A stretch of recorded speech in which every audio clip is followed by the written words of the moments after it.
Bonjour à toutes et à tous, j'espère que vous allez bien, que vous passez de bonnes vacances.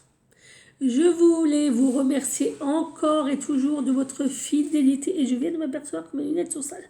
Bref, de votre fidélité, votre soutien et votre bienveillance. Merci d'être toujours plus nombreux à venir voir mes vidéos. Et merci d'apprécier ma chaîne à sa juste valeur. Alors, comme promis, aujourd'hui, je vous fais une lecture des petits réveillons entre amis, puisqu'on est déjà à une semaine avant Noël. On est même le week-end avant Noël, puisque la semaine prochaine, on est déjà le 21 décembre. Le 23 décembre. L'avant-veille de Noël. Je suis désolée. Vous savez, moi, les dates. Enfin bref. Et donc, je voulais continuer à vous lire mes histoires. Alors, c'est vrai que la semaine dernière, je vais vous faire des lectures. Mais j'ai eu une semaine extrêmement chargée, extrêmement occupée. Ça a été compliqué de trouver 5 minutes. Donc, aujourd'hui, exceptionnellement, je vous fais plus d'histoires que d'habitude. Normalement, j'étais censée vous faire une histoire. Mais aujourd'hui, je vais vous gaver et je vais vous en faire 6. Voilà, des petits extraits. Alors, on va commencer avec le marché de Noël de Adèle Bréau. Alors, j'espère, n'empêche, que vous passez de très bonnes fêtes, que vos vacances se passent bien, où qu'elles soient. Et voilà, que votre temps chez vous, que vous soyez, ne soit pas trop... Voilà. Et je profite de cette vidéo pour vous envoyer une pensée aux Mahorais, enfin aux personnes qui vivent à Mayotte et qui ont subi cet ouragan. Je voulais les soutenir et leur dire que j'ai une pensée pour vous. Et je vous souhaite sincèrement que vous puissiez reconstruire votre vie positivement. Voilà, c'est ce que je voulais le dire. Donc, on y va pour l'histoire. Le marché de Noël de Adèle Bréau. Il avait tout décoré. Alors, attendez. Il avait tout décoré des semaines à l'avance, comme chaque année. Sur le guéridon de l'entrée trônait la crèche. Celle-là même que ma sœur et moi sortions de sa boîte plusieurs semaines avant Noël, centon par centon, avant de les disposer avec une infinie précaution sur le rocher fin de l'épais papier brun tacheté de blanc que nous achetions au bazar du coin de la rue. Là-bas, tout le monde nous connaissait. Un papa seul avec ses 2 petites filles, ça ne courait pas les rues. À l'époque. Alors les dames du quartier nous chouchoutaient, nous couvaient de cadeaux. Je vous ai mis un petit paquet de fraises, monsieur Marzac, pour les petites, et une petite bouteille de vin blanc pour vous. Faut pas se laisser aller, hein, elle va revenir. Notre maman était partie un matin. Elle s'était levée, avait peigné ses longs cheveux blonds, pendant que je la regardais émerveillée, comme chaque fois, par cette féminité confondante, ses yeux qui s'étiraient en amande et qu'elle ornait de colle, de paillettes, de fard irisé, fronçant légèrement les sourcils devant son miroir en couvrant joliment sa bouche. Silencieuse, j'assistais à ce spectacle maintes fois recommencé, mais non, je ne me lassais pas. Pas plus que de ces histoires de princesses qu'elle nous racontait chaque soir au moment du coucher. Encore, maman, encore, Persillon, Persiette. Mais tu la connais par cœur. Ce matin-là de décembre, elle avait tout fait comme tous les matins. Enfilé son soutien-gorge, cœur croisé, sa culotte sur sa belle peau blanche, sa robe portefeuille qui moulait sa poitrine fière, tapait dans ses mains en criant à tue-tête que vite les filles on allait être en retard à l'école. Alors ma grande sœur Lali et moi, nous avions sauté dans nos chaussures à brides, mis nos manteaux et claqué la porte alors que clignotait encore dans le salon la guirlande multicolore du sapin. C'était une féerie, cette maison au moment de Noël. Plus que quelques jours et nous allions enfin nous retrouver tous les quatre. Nous préparions le repas au son des chants exagérément enjoués à la cassette. Fête que j'avais passé un temps infini à concocter, attendant fébrilement le doigt sur le bouton REC, que mes radios préférées veuillent bien passer autre chose que Image ou Vanessa Paradis. Puis nous mangerions en essayant de ne pas trop penser à l'après, ce moment où nous irions nous coucher et où nous tenterions de rester éveillés. Cette année pour choper papa et maman en train de disposer les cadeaux autour de l'arbre. À moins qu'il ne s'agisse vraiment du Père Noël. Mais je n'étais plus sûre. J'avais 6 ans et demi. À l'école, les rumeurs bruissaient. Je ne voulais pas les écouter pour rester encore un peu dans le cocon confortable de l'enfance, des rêves, de la magie de cette soirée spéciale où nous nous aimions tant. Devant l'école, elle nous avait embrassés comme d'habitude en déposant du rouge à lèvres sur nos joues avant de lécher un de ses index pour nous le retirer, provoquant nos cris d'effroi. Elle nous avait fait coucou avec sa main et mitouflé dans son manteau de fourrure et nous ne l'avions jamais revue. Alors pour cette histoire, je vais m'arrêter là. Et par contre, je reviens 2 minutes. Ah, j'ai fermé la fenêtre parce qu'il caillait trop là. Enfin bref. Donc je disais comme quoi j'allais finir cette histoire-là parce qu'on est déjà à 7 minutes. Et si vous voulez que je vous lise plein d'histoires, il va falloir mettre les bouchées doubles. Ok. Qu'est-ce qu'on va lire maintenant? Du bluff Martoni de Sophie Orionette. Alors, attendez. Faut que je trouve les pages. Voilà, c'est bon. Du bluff Martoni, Sophie Orionette. Haute-Savoie, 24 décembre. Ah, je suis désolée. Quand la situation a-t-elle commencé à mal tourner? Lorsque Simone, une lointaine tante de Romain, a proposé de faire un mikado géant.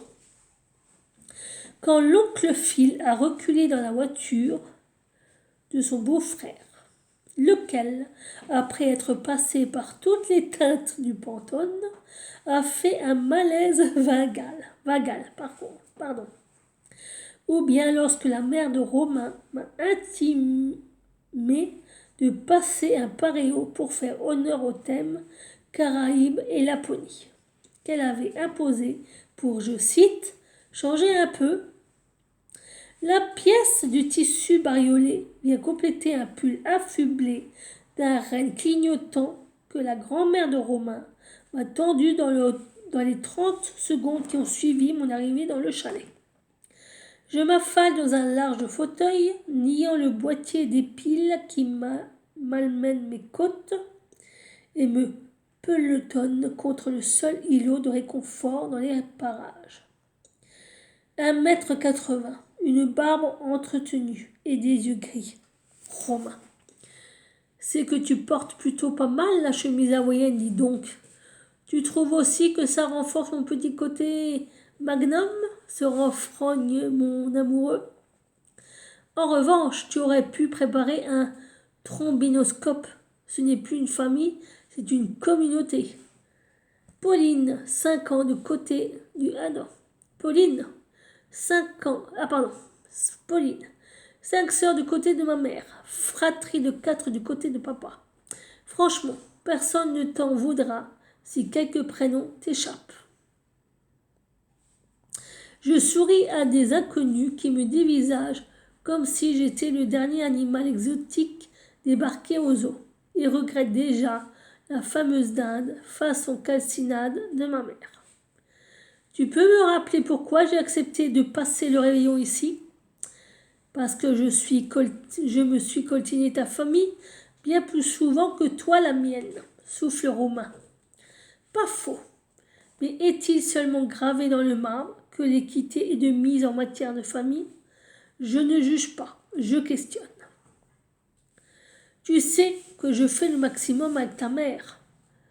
Romain m'adresse un regard compréhensif et me tapote le ventre, ce qui a pour effet de relancer les clignotements du renne. Et je pense malheureusement qu'elle fait aussi de son mieux, Pauline. Pour me rabaisser en bonne et due forme, c'est certain. Je sais qu'elle n'est pas facile à pratiquer. Concède Romain. Allez, 48 heures. Je soupire et lui attrape la main. Je sais qu'il fait tout son possible pour maintenir sa mère à distance, mais celle-ci s'évertue à bétonner le cordon qui la lie à son fils. Je l'embrasse en soupirant. Ce séjour va être long. J'ai déjà la sensation d'être dans ce salon depuis 6 mois. Est-ce que 16 heures est une heure décente pour se servir un verre? Oui, si tu penses à la citronnade, répond Romain. Exactement. Mais ajoute du rhum, de la menthe et vire le citron. Quand la porte s'entr'ouvrit à nouveau, quelque chose en moi, qui doit s'apparenter à ce qu'on appelle de l'instinct, s'allume façon lettre géante à Broadway.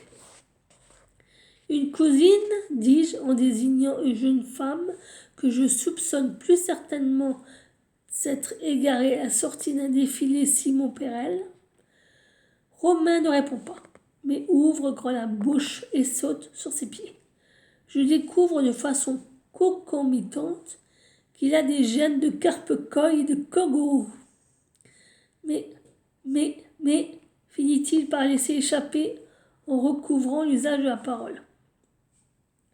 Romain, ulule Simone Perel. C'est bien toi? Comme tous les autres, j'assiste d'abord à cette scène en souriant poliment. Rapidement, toutefois, un truc me chiffonne. Oui, assez vite, la façon dont cette cousine étreint mon petit ami me conduit à m'interroger sur les us et coutumes de cette famille. Cette accolade est, disons, serrée, intime, déplacée, définitivement indécente, oui. Instinctivement, je bondis du fauteuil dans lequel je suis vautré. La belle rousse me dévisage d'un air que je ne parviens pas à déchiffrer, mais qui doit se situer à équidistance entre le mépris et l'écœurement. Je décide de ne pas laisser le malaise s'installer. Pauline, enchantée. Simone Perel rit, légèrement, d'un rire aérien, fluide, certainement proche de celui qu'auraient les sirènes si elles nous faisaient l'affront d'exister. Elle me tend une main distante, geste qui contraste avec l'accueil relativement chaleureux dont m'ont gratifié les autres membres de la famille et tranche carrément avec les retrouvailles dont je viens d'être témoin. Elle traîne à se présenter à son tour, comme si elle hésitait réellement à donner suite. Voilà pour la seconde petite histoire. Alors, qu'est-ce qu'on va faire? Le manoir des Wilfrid. Ok.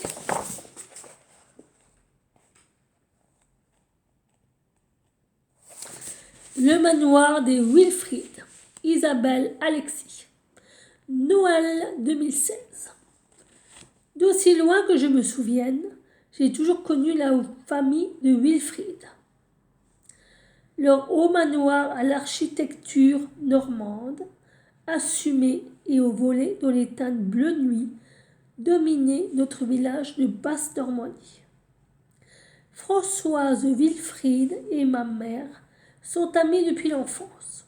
J'ai toujours connu les deux fils de Françoise. C'est ce qui est écrit dedans, je suis désolée. Lisa s'interrompt et se redresse dans le divan. Qu'est-ce que vous faites? Je taille mon crayon, déclare la psy. Pourquoi vous taillez votre crayon? Parce que j'en ai envie. Quand vous me parlez, j'ai envie de tailler mes crayons, je veux dire. Ça m'aide à me concentrer. Si vous pouviez en venir au fait, hein, on est le 24 décembre et j'ai un réveillon chez mes beaux-parents. Je vous ai prise parce que vous m'avez dit que c'était une urgence. Oui, c'est une urgence, docteur. Avec un U majuscule. Ce soir, c'est le moment de ma vie. Je vous écoute, dit la psy en faisant tourner son large fauteuil en cuir beige. Il faut que je vous parle de la malédiction des Noëls. Voilà autre chose, grommelle la psychanalyste, en jetant un coup d'œil rapide au cadran vissé au-dessus de la porte. 16h12. Comme je vous disais, j'ai toujours connu la famille de Wilfried, puisqu'à Brainville, nous habitions, ma mère et moi, à 250 mètres de leur grand manoir. C'est précis ça.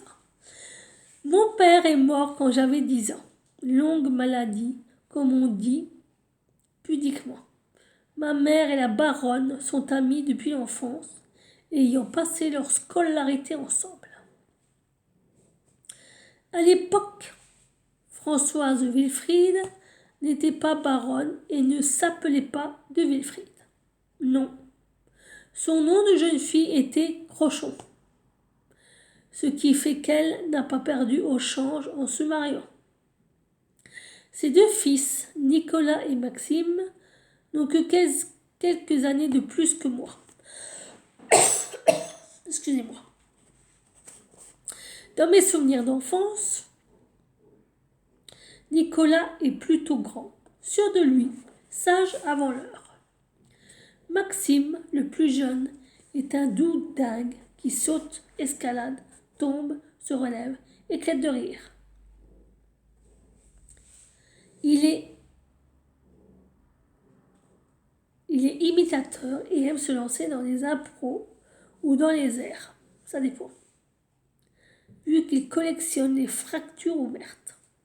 À l'époque, notre affection l'un pour l'autre se caractérisait par une tendre complicité et les petits cœurs que je lui dessinais au feutre rouge sur ses plâtres, jambes ou bras, puisqu'il en avait régulièrement, tour à tour, aux 4 membres. Le premier moment marquant de ma vie s'est déroulé alors que j'avais à peine 18 ans et avant de vous le raconter, il faut que je vous dise qu'il y a toujours eu en moi une dualité. Deux esprits qui me définissent. J'ai un côté féministe radical par mes lectures et ma mère, assistante sociale, qui me racontait ce qu'enduraient et subissaient les femmes dans leur propre foyer, et un côté féminin, princesse attendant son prince à cause de la société, tout simplement, qui ne vous parle que d'amour à longueur de temps et cherche à vous caser par tous les moyens dans un but reproductif afin que vos progénitures cotisent pour payer les retraites. Et viande dans les dents. Cette dualité est omniprésente. Je suis balance de signe astrologique et ce sont mes deux poids, un de chaque côté. J'appelle mon esprit rebelle et lucide la féministe et l'autre la féminine, la douce princesse du duche. Donc, à quelques semaines de mes 18 ans, j'ai revu Maxime qui venait de passer 2 ans en Angleterre. Là, quelque chose de nouveau, de doux, de merveilleux est arrivé sans prévenir. Il était vêtu d'une chemise blanche, d'un pantalon noir dont le bas disparaissait dans de grandes bottes d'équitation. Et quelque chose avait changé. En fait, tout avait changé. D'abord, il n'était pas emplâtré, ce qui était chez lui suffisamment rare pour être signalé. À l'époque, ces périodes d'immobilisation lui avaient fait prendre quelques kilos qui s'étaient envolés, comme ses petits boutons. En revanche, il avait pris encore 10 centimètres. Sa voix était devenue grave, ses cheveux noirs avaient poussé, sa dent de devant cassée avait été réparée, son regard bleu semblait plus rieur que jamais. La seule chose que j'espérais, c'est que, moi aussi, je sois devenu physiquement à couper le souffle en 2 ans. Mais j'avais de gros doutes. En attendant, j'avais des cloches devant les yeux et dans les oreilles qui se mettaient à sonner. Princesse de Duche était tout en émoi. Elle avait envie d'aller s'épiler et de se repoudrer le nez en même temps. La féministe avait le regard mauvais et virait les cloches à coups de poing. Bon, on va arrêter là. Je suis désolée, mais je peux pas trop continuer parce qu'on est déjà à 20 minutes. Alors ensuite, on va prendre 7 jours et une vie de Tony Béard.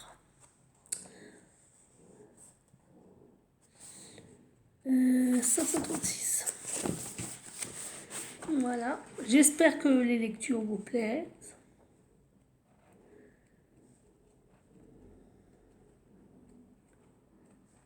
« 536.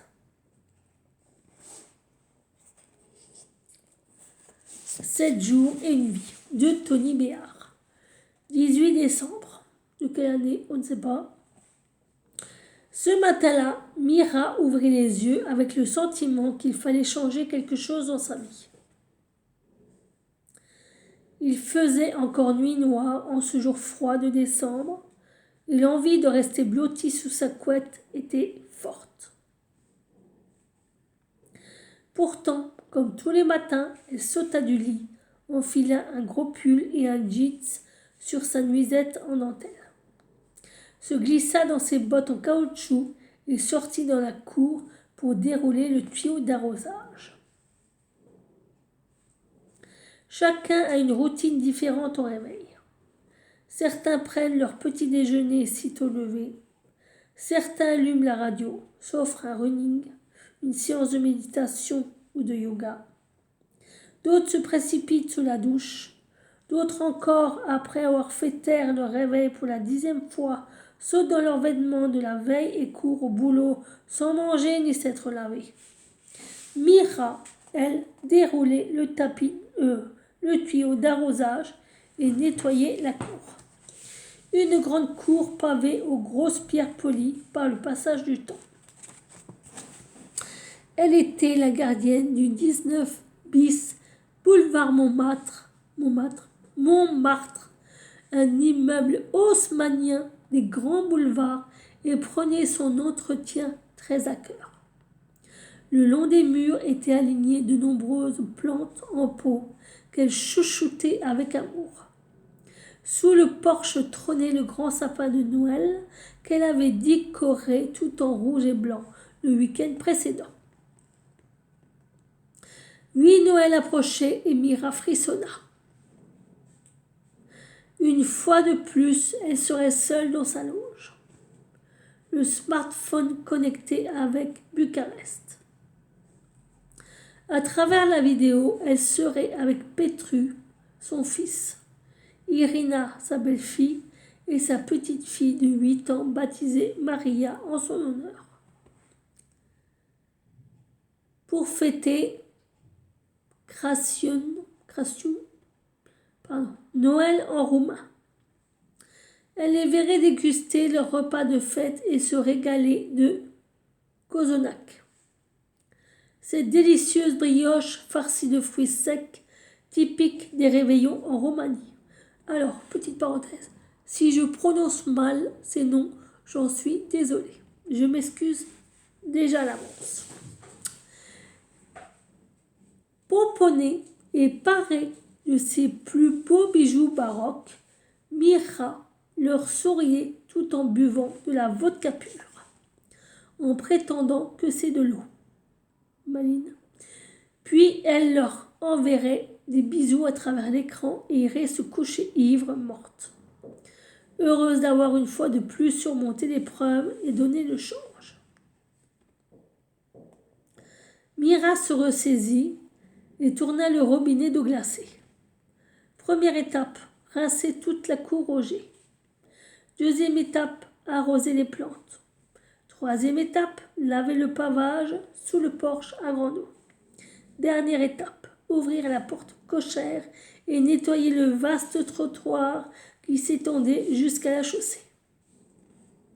Elle salua, je ne vais pas dire les noms, car le patron du Broadway Boulevard, Resto Lunch Bar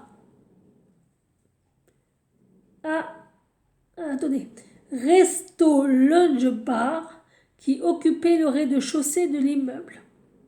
Il était en train de sortir quelques tables réservées aux fumeurs et comme tous les matins, il lui proposa d'entrer boire un café. Comme tous les matins, elle refusa et rentra avec son tuyau. Mira aimait le thé. Après la séance d'arrosage, elle s'offrit une douche chaude et parfumée. Se crémer, coiffer ses boucles brunes de gitane, se maquiller soigneusement. Eyeliner pour souligner le bleu de ses yeux. Mascara allonge-cils. Allonge-cils. Oula, je déconne moi. Rouge pour rehausser la pulpe de ses lèvres. Fond de teint pour lisser les rides qui devenaient de plus en plus visibles autour de ses yeux. C'était comme un masque qu'elle portait sur le visage.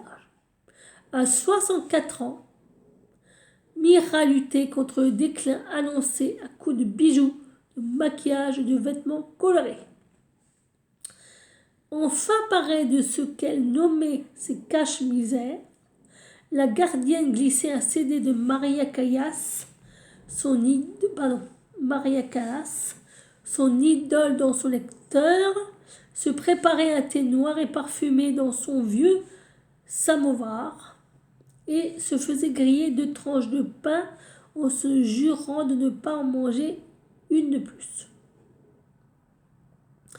Même si les 2 tartines se transformaient souvent en 3 ou 4 sans qu'elle s'en aperçoive. Et puis, confortablement calée dans un fauteuil Napoléon III au velours rouge un peu passé, Mira se branchait sur son smartphone pour traquer les bonnes affaires sur Vinted, une application de vente de vêtements et accessoires d'occasion. La pub. Franchement, la pub. Sincèrement, quoi. Ce jour-là, elle ne trouva rien d'intéressant. Mira aimait regarder les grandes marques pour le prix d'un vêtement Zara. Elle pouvait s'offrir du Saint-Laurent qu'elle vénérait, du Emmanuel Ungaro qu'elle idolâtrait pour son sens des couleurs et du Roberto Cavalli pour son côté sexy. Waouh, c'est pas une pauvre celle-là. Peu importe que le vêtement soit issu d'une collection datant de l'âge de bronze. Ah si, c'est pas parce qu'elle va sur Vinted. Pardon. L'âge de bronze. Pour Mira, seul comptaient les tissus, les coupes et l'idée que le créateur avait en personne validé le modèle qu'elle porterait. Malheureusement, elle gardait souvent ces belles pièces dans son placard avec l'idée de les sortir pour une grande occasion qui ne venait jamais. Déçue, elle s'apprêtait à refermer l'application quand une publicité incroyable lui sauta aux yeux. L'assistante personnelle de Maria Carey, son idole avec la Callas, mettait en vente 15 pièces uniques ayant appartenu à la star aux 155 millions d'albums vendus dans le monde. Mira cligna frénétiquement sur le lien. Une liste de vêtements s'afficha. Plusieurs robes de scène pailletées, fendues, décolletées, des combinaisons mulantes, un long menton en fausse panthère, un body rouge incrusté de strass, Chaque pièce coûtait plusieurs milliers d'euros, donc inaccessible pour sa bourse. Faisant défiler la sélection, elle tomba sur un top en tissu brillant bleu nuit au décolleté plongeant. La photo de Maria, le portant lors d'une émission de télé, accompagnait l'annonce. Plusieurs prises de vue suivaient, présentant le top sous toutes ses coutures. Il était absolument sublime, il était parfait, c'était le vêtement de ses rêves. À 64 ans, tu t'habilles encore comme ça? Ouais, eh ben, il y a du souci à se faire, hein, chérie. Franchement. Chaque année, Mira s'offrait un joli cadeau de Noël et le prix du top de Maria correspondait au budget qu'elle s'était fixé. Pour être tout à fait honnête, elle le dépassait un peu. On pouvait même dire qu'il faisait un peu plus du double. Oui, bon, presque le triple. C'était une folie, mais on parlait de Mariah Carey, la seule chanteuse pop dont la voix couvrait 5 octaves. Je vais y arriver. La fille d'une chanteuse d'opéra qui avait été un temps gardienne d'un salon de coiffure avant de devenir une des plus grandes artistes contemporaines. Celle qui avait écrit, composé et interprété All I Want for Christmas Is You, qui était aussi la musique du film préféré de Mira, Love Actually. La gardienne du 19 bis boulevard Montmartre tremblait d'excitation. Elle hésitait à peine une seconde avant de cliquer sur le bouton Acheter. Voilà. Alors attendez, je remets mes lunettes en place. Aïe. Parce que... C'est mieux. Pardon. Alors, on va faire encore une dernière histoire parce qu'on est déjà à 31 minutes. Et on va prendre...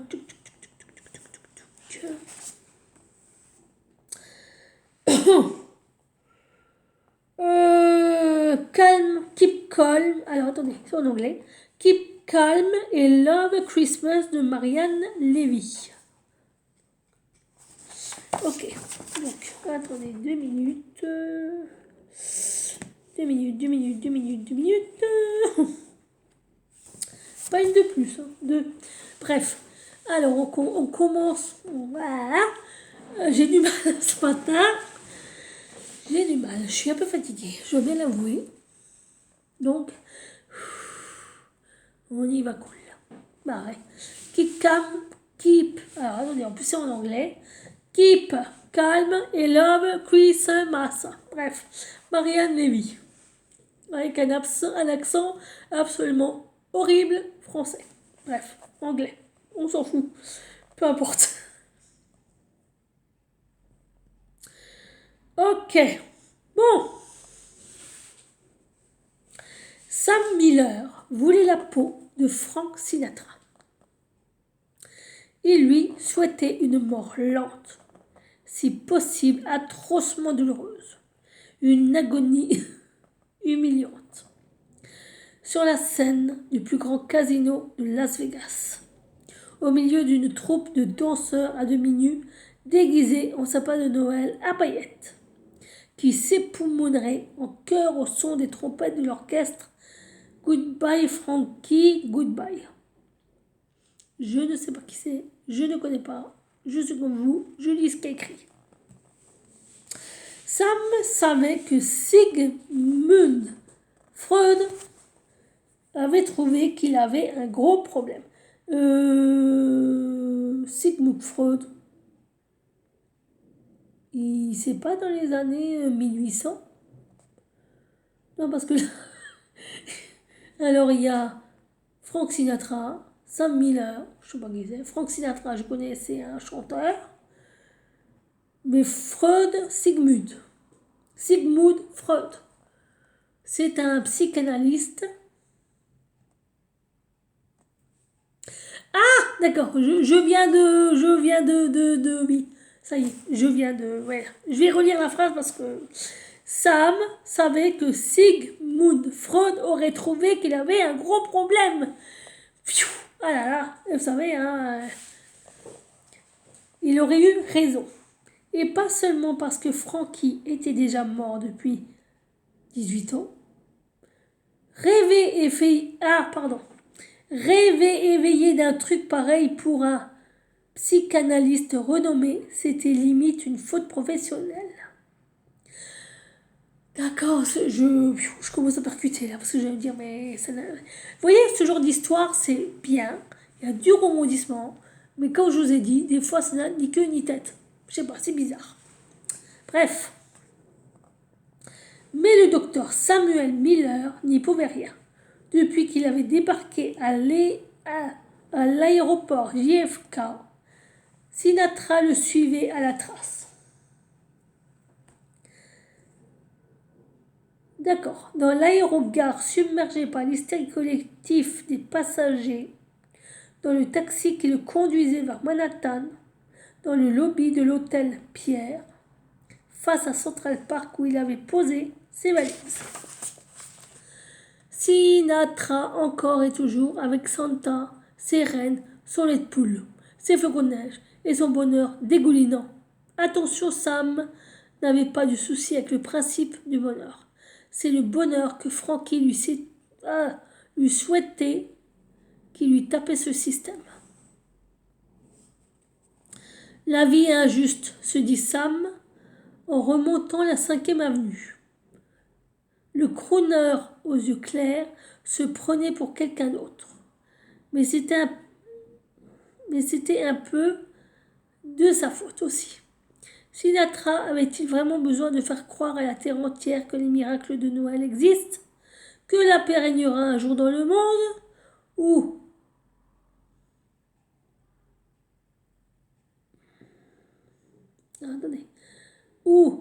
qu'une blind date pouvait être autre chose qu'une séance de torture assez proche du raffinement de l'Inquisition espagnole? Pour sa défense, Frankie n'avait jamais été présenté à la sœur de Sam, Imogen. Sinon, il serait devenu psy et pas chanteur. J'ai du mal à comprendre. Je vous l'avoue que là, je marche un peu sur des œufs. J'espère ne pas trop les casser. Parce que là, je nage en eau trouble, là. Où sont les poissons? Je ne vois rien. À la descente de l'avion, Sam se l'était juré. Il avait traversé l'Atlantique pour la dernière fois. 8 heures de vol au-dessus d'un océan très très profond, peuplé d'espèces non encore identifiées, mais probablement carnivores et peut-être même méchantes. C'est extrêmement long pour un claustrophobe. Surtout quand il faut supporter la conversation d'un voisin de siège en déni d'alcoolisme qui insiste pour boire dans votre verre tout le vin que l'hôtesse vous sert et glisse pour vous rassurer, no stress. De toute façon, les dates à New York, c'est Hunger Game pour tout le monde. Bienvenue en Amérique. Ah bah je sens que celle-là va pas être facile à comprendre. Parvenu à la hauteur de la 89e rue, Sam s'arrêta au passage piéton. Ah, parce qu'en plus, il mélangeait français, anglais. Walk lui suggéra le feu. Il obéit en pensant qu'après 8 années de torture organisées par sa sœur, le soir à la table du réveillon. Mais c'est qui tout ça? Fou! Alors attendez. Lucia, Rose, Linda, Patricia, Adriana, Georgia, Lucia. C'est qui tout ça? C'est ses prénoms? Une deuxième fois, Miranda. Tout ça, c'est les prénoms de la sœur. Waouh! Il ne devait pas culpabiliser. Il avait gagné le droit de détester Noël, la date et les miracles du X féminin du 24 décembre. Quel que soit leur prénom. leur silhouette ou la nature exacte de leur pathologie psychiatrique. On laisse tomber, quoi. On va s'arrêter là parce que j'en ai marre, là. J'en peux plus, je commence à saturer. On va lire autre chose. On va lire autre chose. Vous savez quoi? On va arrêter là la lecture. Voilà, de ce livre. Et je vais vous parler de mes petits achats. Ça va changer l'ambiance parce que là, hein, Frank Sinatra, voilà. Alors, je me suis payée. Je me suis offert l'Oracle Garance de Géraldine Garance. Alors là, évidemment, on n'est plus du tout dans les livres, on n'est plus du tout dans Noël, on est dans l'ésotérisme et dans les oracles. Alors, je vais vous le présenter parce que franchement, il est très très très beau. Donc voilà le petit bouclé, très épais.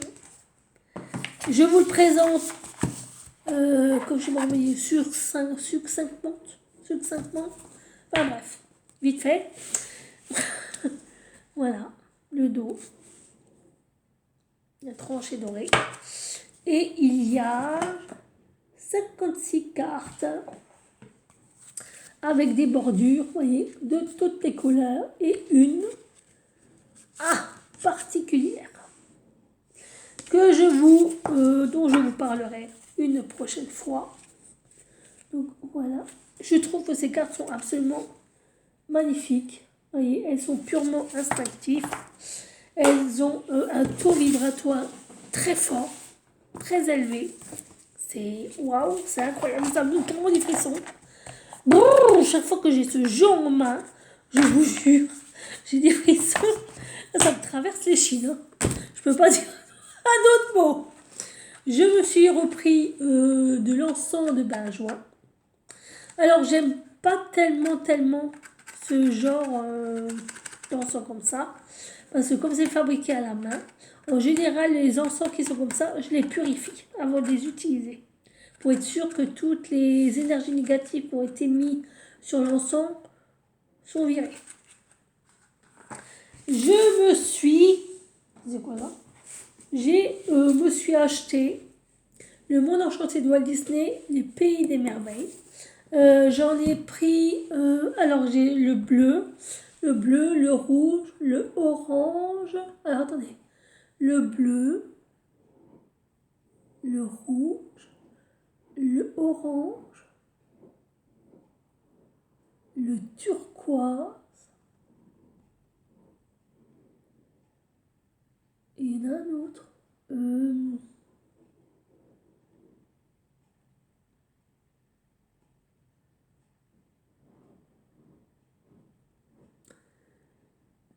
Le jaune.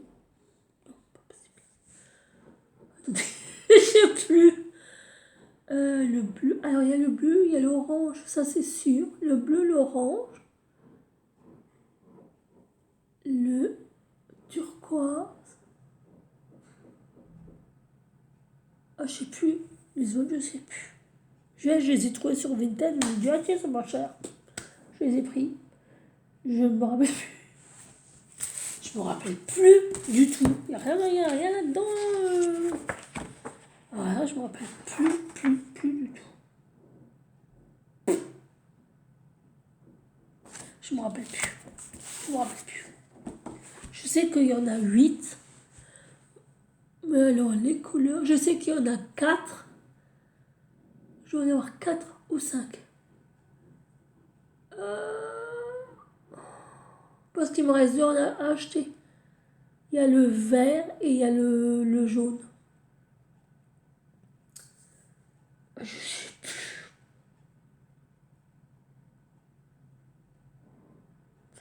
Vous avez 1, 2, 3, 4.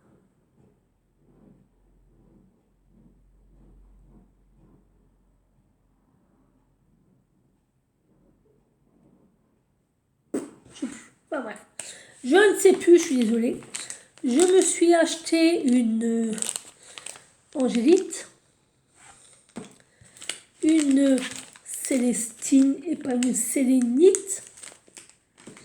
Je me suis pris une pyrite et je me suis pris une pierre de soleil. Alors tout ça, je vous en parlerai dans une prochaine vidéo. Pour vous expliquer à quoi ça sert, comment on utilise, qu'est-ce que ça charge, qu'est-ce que ça change, qu'est-ce que ça enlève. Parce que là, on est déjà à 44 minutes, 45 minutes. Et le problème, c'est que ma batterie n'est pas extensible. Hein. Voilà. Je me suis aussi acheté du Palo Santo. Je me suis acheté celui-là dans un magasin ésotérique. Là, il n'y a que 50 grammes. Et il y en a 1, 2, 3, 4, 5, 6, 7. Je pense que pour 50 grammes, j'aurais pu mettre 8. Et sur Amazon, j'en ai pris pour 200 grammes. Donc, ça fait 7. Ça fait une trentaine de bâtons comme ça. Enfin bref. Et voilà, c'est tout ce que je voulais vous dire. Est-ce que j'ai oublié quelque chose? Non. Je voulais vous montrer la tasse que ma soeur m'a offerte pour mon anniversaire. Non, c'est pas... Alors, je vous explique. Mon anniversaire était au mois de juillet, mais comme on a fêté son anniversaire en même temps que le mien, on a d'abord fêté son anniversaire, au mois de juillet aussi, et après, on a fêté le mien au mois de septembre-octobre. C'est pour ça que je vous en parle seulement maintenant. Et je crois que j'ai fait le tour, j'ai rien oublié, je ne pense pas. Enfin si, j'ai encore des petits livres à vous présenter, que j'ai aussi trouvé sur Vinted qui sont pas mal.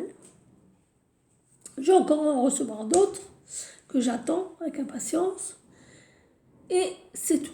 Je voulais aussi vous lire La satire contre le luxe de Diderot. Parce que je trouvais que c'était un parallèle avec ce qui s'était passé à l'époque et ce qui se passe maintenant. Je trouvais que ça ressemblait vachement étrangement. Hein. C'est pas pour faire de la poétique ni pour rien pour dire ouais vous avez vu. Hein. Non, non, c'est juste pour faire un pont entre les deux. Et c'est tout. Voilà. Donc, je vous ai déjà lu là, je pense, 3, 4